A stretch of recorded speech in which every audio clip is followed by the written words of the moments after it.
Hello students, today in 9th standard science we are talking about chapter number 13 and the name of the chapter is Why Do We Fall Ill, right? So let's directly start with the introduction part that we have seen that cells are the basic units of living beings. So in biology chapter number 5 we have studied that the cells are the basic and structural unit of any living organism. So cells are made up of variety of chemical substances like proteins, carbohydrates, fats or lipids and so on. Although the picture look quite static, in reality the living cells is a dynamic place where all these functions, all the basic functions or life processes will going to be take place inside the cell. So cell can be considered as the dynamic place. Something or the other is always happening in the cell, right? So cells move from place to place.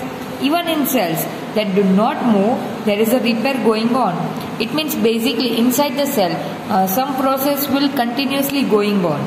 New cells are being made. In our organs or tissues, there are various specialized activities going on. The heart is beating continuously. The lungs are breathing continuously. Then the kidneys is filtering urine. The brain is thinking. So all these process will going to be takes place inside our body by the cell is 24/7 hours. All these activities are interconnected. For example, if the kidneys are not filtering urine, poisonous substances will accumulate. Under such condition, the brain will not able to think properly. It means if you are talking about any of the system of our body like transportation, excretion, respiration, digestion, आप किसी भी system की बात करो, they all are interconnected with each other.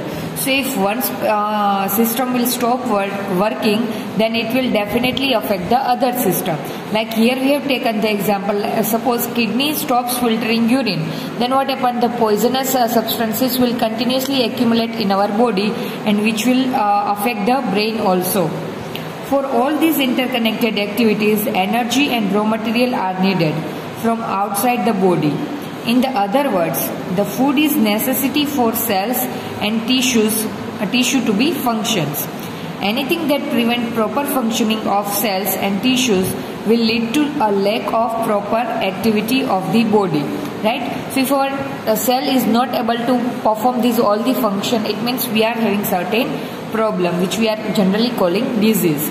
So it is in this context that we will now look at the notions of the health and disease. So let's start with the first topic is the health and its failure, right? So basically first of all we are going to talk about what is health. What is the proper definition of the health, right? So the significance of health. We have heard the word health used quite frequently all around us. We use it ourselves as well as when we say things like my grandmother's health is not good, or our teachers used it when they scold us saying this is not a healthy attitude. So what does the word health mean?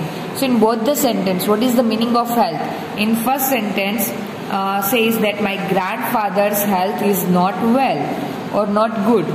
In second, when teacher used to scold any students, she used to speak that this is not a healthy attitude. तो यहाँ पे दोनों में health का meaning क्या होगा? So let's we elaborate it. If we think about it, we realize that it always implies the idea of being well. We can think of this well-being as effective functioning. For our grandmother, being able to go out to the market or to visit neighbors is being well, and not being able to do such things is poor health.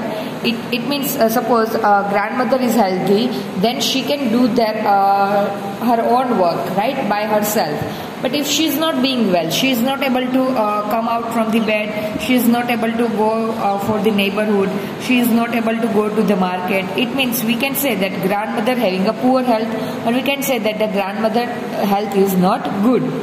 So being interested in following the teaching in the classroom so that we can understand the world is called a healthy attitude. So see, during study time, if you are not focusing on the study, if you are not having the attention in the classroom, then teacher must say you that you are not having the healthy attitude, because in classroom you're supposed to have the attention in your study, not in other thing, right? But if you are not having the attention and interest in the study, then teacher used to say that it's not a healthy attitude. So while not being interested is called the opposite. So health is therefore a state of being well, enough to function well physically, mentally and socially.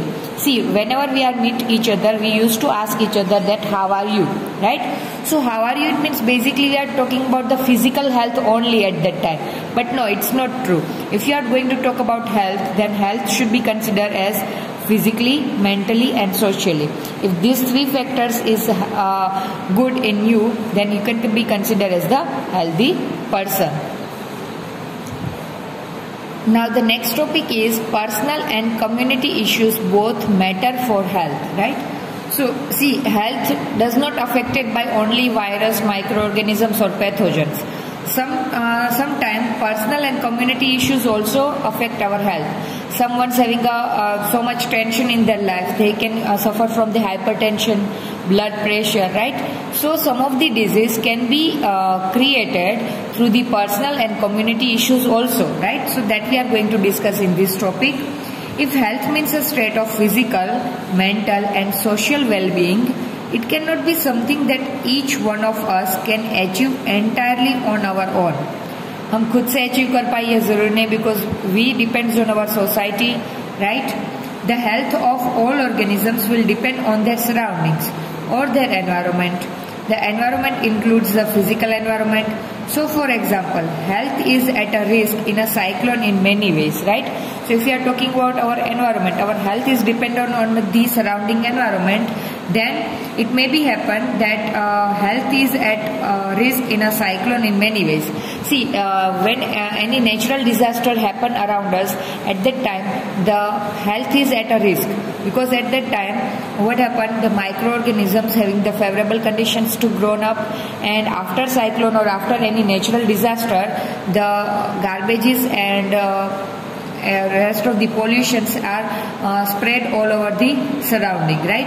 And that is the reason the organisms, microorganisms or pathogens will increases, and it can make us unhealthy, right? But even more importantly, human beings live in societies. Our social environment therefore is an important factor in our individual health. We live in villages, towns or cities. In such places, even our physical environment is decided by our social environment. Suppose you are physically fit, right? You are not having any kind of microorganisms or disease in your body, but your social environment is not good. Suppose you are having the we can say આજુબાજુમાં પડોશીઓ સાથે આપણા ઝઘડા થતા રહેતા હોય છે, right? So it cannot be considered as the healthy social environment. Consider what would happen if no agency is ensuring that garbage is collected and disposed. Here we have taken one example. Suppose any agencies will not taking responsibility to dispose the garbage. Then what happen? What would happen if no one takes responsibility for clearing the drains and ensuring that water does not collect in the streets or open spaces? Then what happen? We can imagine that then everywhere there will be garbage. We can clean our home, but we are not going to clean our society. We are not going to clean the drainage system, right? So what happen if someone or if anyone will not going to take its responsibility? Then we will see everywhere the garbages will be there.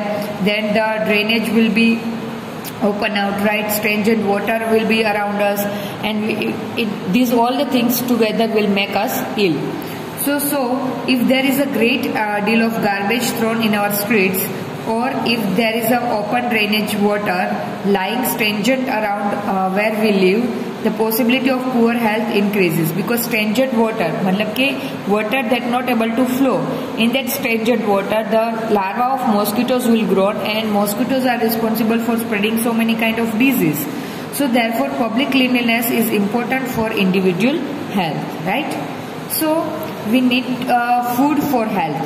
Basically, we need food for health. Nowadays, we all know that a pandemic situation is there. So in this pandemic situation, we can prevent ourselves from the infection by making our immunity strong. So how we can make our immunity strong? So obviously by taking healthy food, right? In school also we emphasize to bring the healthy food. Why? Because healthy food will make to build up your immunity, and if your immunity will be strong, then what happen? You will not get infected easily. So we need food for health, and this food will have to be earned by doing work. See, food ऐसा तो मिलेगा नहीं. We have to earn for it, right? We have to do the job for it. For this, the opportunity to do work has to be available. See, there are so many people want to do the job, but the job is not available, right? So good economic conditions and jobs are therefore needed for individual health. See, suppose someone's having so many degrees with them, but they are not finding proper job, or they are not finding any job. Then what happens? They are suffering from the tension. They are having certain issues at their home. They are not able to earn the money, and without money they cannot earn the food, right? So there are so many problems will arise. We need to be happy in order to be truly healthy. And if we mistreat each other and are afraid of each other, we cannot be happy or healthy, right? See, if we are not treating good to each other, if we are not having a good relationship with each other, if we are not happy, then we cannot be considered as a healthy person. Social equality and harmony are therefore necessary for individual health. We can think of many other such examples of connections between community issues and individual health.